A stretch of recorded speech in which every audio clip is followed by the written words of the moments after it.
football shaped. Does that now that one has a name? Well, that was called the Aurora Pulsar, the first generation. Yeah, it was actually late '80s, early '90s. Well, it wasn't so much football shaped, yeah. except that it was. If you took all the air out of a football right. and you flattened it down, that's kind of what it would look like. Right. It was a little bit longer at the front end than it was in the back. We'll have an image on the video. So yeah. okay. Can see it. Yeah, I can do some sketches for you. Okay. But yeah, so that was probably of all the different aircraft that they had there, aside from the losing competitor in the B-2 stealth bomber competition, that was probably the most advanced aircraft they had there at the time. But then they pulled back the curtains and they had these three Fluxliner alien reproduction vehicles in a separate section of this hangar. And you know, I've talked about this in other interviews I've done, where they were sort of floating, and they had a rolling staircase next to the smallest one, where you could kind of go up and look inside and see what's going on. And there's a very famous cutaway drawing that you did of that. Yeah, all over. It's been plagiarized so many times it's not funny. But but the thing is that drawing was done within 6 months of the very first revelation of this story to me. So from Brad. Brad. And so I've continued to investigate that story, and I've met and spoken to other people who either worked on the system or had friends who worked on the system, people who've seen it, who've touched it, who had relatives who worked on it, and so I've been able to pick up more information about things that aren't correct on the story. In one section I talk about the capacitor section in the lower part of the vehicle and the materials that those plates might be made of, and I've since found that there were things about that in my original cutaway drawing that were incorrect, and I have to go back and change all the call-outs and update them because I've got about another 20. Is it lighter material? Well, no, actually the thing was probably the smallest one, which was 24 feet in diameter, probably weighed close to 10 tons. I mean, it was extremely heavy. And in fact, one of the things that was really interesting that Brad commented, something I haven't really revealed too much, was that he said that the heavier the craft was, the faster it was able to go, because they were doping the dielectric material, this quartz that was around the capacitor sections, with heavy elements. And then by doing that, it actually, when the thing would demass itself, it would actually be more efficient at being able to move really fast. And I'm not exactly sure why that is, except that it must be some difference between when it's in its steady state mass and when it's demassed, and the difference means that it allows it to move more quickly. It has more propulsive force. So anyway, so I've got another 28 years worth of research that I've sort of picked up on since that time. Yeah, I think that's a really important point, because I know for a lot of the interviews you see out on the subject, on these kinds of subjects, there's not too many people out there doing interviews like this that have the background that you do, as far as how far back, you started this in '88, a long time ago. Yeah, almost 30 years ago. Yeah, so hard to believe. There's people that have been born since I learned about that. Right, and some of those people are, now some of the leading voices in this whole disclosure thing, that we came up to talk about. Yeah, Richard Dolan and Corey Good and those folks. Yeah, so some of those people who are talking about the secret space program, who say or claim that they were part of these things or participants, those are people that I would like to sit down with a sketch pad and say, okay, tell me what this really looked like. Tell me what those features really were what sort of materials were being used. Right. How did that control system really work? Because I have one diagram that shows this thing looks like a sort of a candy cane kind of a brace, and it has this little ball-shaped thing on it, and there's a ball that moves. When the thing's sitting still and it's just hovering and there's nobody in it, if it starts to begin to tilt one side, the bowl on the other side is affected by gravity just enough that it tilts the side and the thing straightens itself up. It's all automatic. But when you're actually flying around with this thing, sitting there with your hand upside down trying to do this kind of stuff to maneuver the aircraft would not work real well from an ergonomic standpoint. Right. And so even though there's no G's. No, exactly. And so what I started looking at was how would they adapt mapped that design to something that would work better for a pilot who wanted to control where he was going and be able to do it with a lot of dexterity. And it occurred to me that that candy cane thing could turn both 360 degrees like this, but could also tilt forward and back. So instead, it flips up and over on the side, so the pilot can lay his hand on it, almost like the control ball in one of those early video games, you know, like Missile Command or something. You know, and you just move your hand like this, and on this side was a big, like a potentiometer, a big throttle that would control the amount of voltage that was going into each of the capacitor sections. And by manipulating this little ball that was on, it was actually a hemisphere that was over a ball, but there was a kind of a laser on the inside of that that would shoot a cone of laser light down on a number of optical sensors, and that would trigger the amount of electrical biasing that would go to each of the capacitor sections in the bottom of the craft. So if you wanted to go over that way, you would put more voltage on, say, the right side of the vehicle, and it would push you more in that direction. So it, kind of like the swash plate in the main rotor of a helicopter. So it would take you and turn your direction. And so this system in the alien reproduction vehicle, or Fluxliner, was probably one of their first proof of concept type of designs where they were able to get the basic yaw and pitch kind of thing going on, but they didn't have a lot of this edgewise, you know, like a lens shooting through the sky, edgewise, like they do today. That involves other components that I think they probably added later in terms of directional control and how they were able to manipulate it. But the most updated and modern version of the systems that are being used by humans right now, and I know that Lockheed and Boeing in particular are probably two of the biggest contractors that are using this kind of technology and building these things. The vehicles that they're using are large, lens-shaped, and all black. They have a slight bulge on the upper surface, not exactly a cupola or cupola. And the anti-collision lights, if you will, that these vehicles have basically look like a long, thin, green fluorescent, segmented fluorescent bulbs that go around the edges. It's probably something other than a fluorescent too. But they're strips that illuminate around the edges to define the peripheral dimensions of the vehicle. And then I know that they also have a number of lights on the ventral surface that are kind of a large, like a blue-green sort of a spotlight. One of the witnesses that I interviewed described working at the Northrop B-2 bomber plant back in the early 90s, and that periodically all of the lights at the airfield at Plant 41 would be extinguished. The sheriff's department would come in and close off all the surrounding roads, because the city has grown to the point where it's basically right up against the edges of the airfield now. And so they block off all the roads going around the perimeter so that you don't have people driving by as a flying saucer comes into land. And he said that they saw the recovery and the launch of a vehicle that looked just like this. There was a client that I had that lived in Lancaster, which is right next to Palmdale. And he was working on a miniaturized space plane that could be launched from under the wing of a large aircraft like a B-52 or a 747 carrier type aircraft, that it would have a satellite in a payload bay, could go up, deploy that, and come back very inexpensively, a lot less expensively than launching the space shuttle to do the same kind of thing.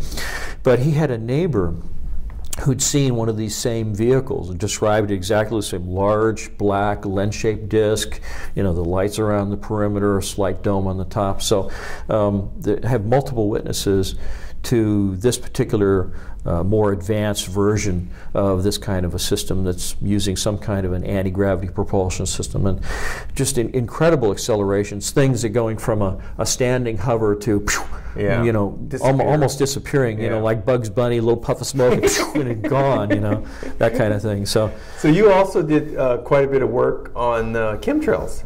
Yeah, that's right. Yeah, I was really skeptical when I first started hearing about people who were, describing these sort of these lingering condensation contrails that that would be in the sky. And my dad was a 25-year veteran in the Air Force, so I spent a lot of time on air bases, both just regular, tactical air command bases and SAC, strategic air command bases, where he had nuclear weapons on the bases. And so I was around aircraft all the time. I've always loved aviation, and military aviation in particular.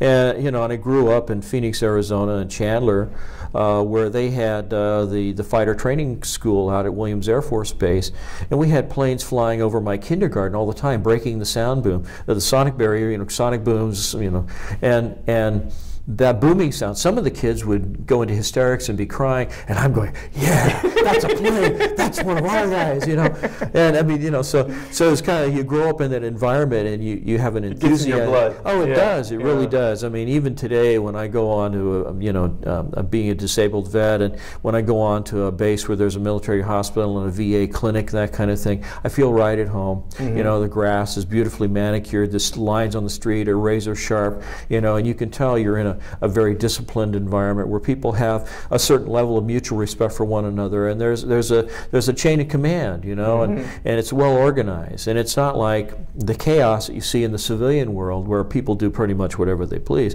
like all of the homeless people that are sitting outside the library here, mm-hmm. Doing nothing. Mm-hmm. So anyway, I getting back to the chemtrail thing, I started looking at this thing, and I realized that in all the years that I'd been looking at military aviation and civilian aviation, I'd never seen condensation trails that would show up right after the plane goes by, but then they would stay there, not for a few minutes or a half hour, but for all day. And they would begin to drift away, and they'd get bigger, and they'd blossom out, and pretty soon the whole sky was white. And so I started looking at this, and I think it was right around 2000 or 2001. The local newspaper here in Reading is called the Reading Record Searchlight. And we had one day where there were just trails all over the sky. And even my girlfriend, who's really very sensitive to changes in the environment, she said there was a strange metallic taste in her mouth. And it was right about the same time. And it was like 1 or 2 days after that. The headline on the Record Searchlight was, hundreds of patients checking into local area hospitals claiming respiratory distress. And I thought, there's something going on here. There's something going on. So I started looking at this. I started looking at the different technologies that were being used, not only in military aircraft, but in weapon systems. It turned out that there was a long history going back decades of putting things in the environment that would make it more difficult for an enemy to detect your presence if you were in an aircraft. One of which is putting metallic particles into the air. It basically creates kind of a barrier that reflects radar, radio frequency. Like the old chaff story. Yes, exactly, right? exactly. You're exactly right. In fact, the F-106 that I worked on when I was in the Air Force had chaff dispensers, and it would spray all these little, like, aluminum foil confetti, and it would create a much larger, much bigger return on an enemy radar system. If they were targeting you and they wanted to shoot a missile at you or whatever it was, a bird would turn into a flock of birds. Yes, exactly. And so it would create a much bigger return, a much stronger signal, and so the missile would go and blow up in the middle of this floating confetti cloud instead of hitting your plane, and so you survived and lived to fight another. But then they started to find that they could take these particles, and if they made them small enough, they could start matching the resonant frequency of the radar transmitters that the Soviets and the Chinese were using at the time. So that what would happen is, instead of that radar energy hitting the plane, bouncing off and going back to the receiving antenna on these radar systems, that the energy would hit the plane and it would be absorbed by these particles, because they would absorb, it would resonate at the same frequency, and they would turn the RF energy to heat. And so they would give off the heat, but they wouldn't give off a big radar return. It was low cross section, radar cross section, RCS, this kind of thing. And so eventually they began to realize that if they really miniaturize these particles down to something on the order of 100 nanometers millimeters across, that they could actually resonate at the same frequencies. You could put these things in the environment, and you could actually heat up the environment by painting the sky with the resonant frequency of all those particles. Of course, the key is that the particles all have to be the same size, so they respond to the same frequency. And so as nanotechnology and nanoparticle technology, the manufacturing processes began to become more refined, they could guarantee within a certain degree of reliability that these particles could be controlled in terms of the size that they came out as, and that they were all uniformly that same size. So if you put a bunch of them, and we're talking about a block of aluminum this big, could create enough nanoparticles to fill 10 cubic miles of airspace, right? Yeah. Okay, yep. Because the particles are so tiny. And they found a way to do it rather inexpensively. Oh yeah, there's probably 3 different processes that I know of. One is just a fuel additive. Yes, exactly.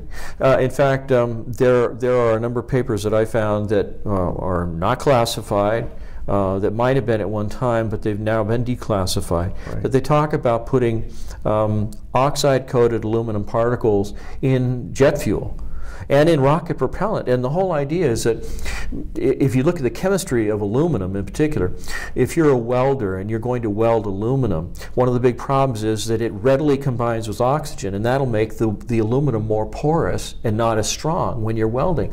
And so they started doing something called heliarc welding, where they were putting helium gas, they were shielding the flame with right. helium, which has no oxygen. Right. And so when the aluminum would melt and then it would cool, it would be oxygen free and it would be very strong. Right. And so if you take aluminum particles and you heat them up so they're almost molten, they combine with oxygen, so it creates an oxide of aluminum, which is 2 atoms of aluminum and 3 atoms of oxygen.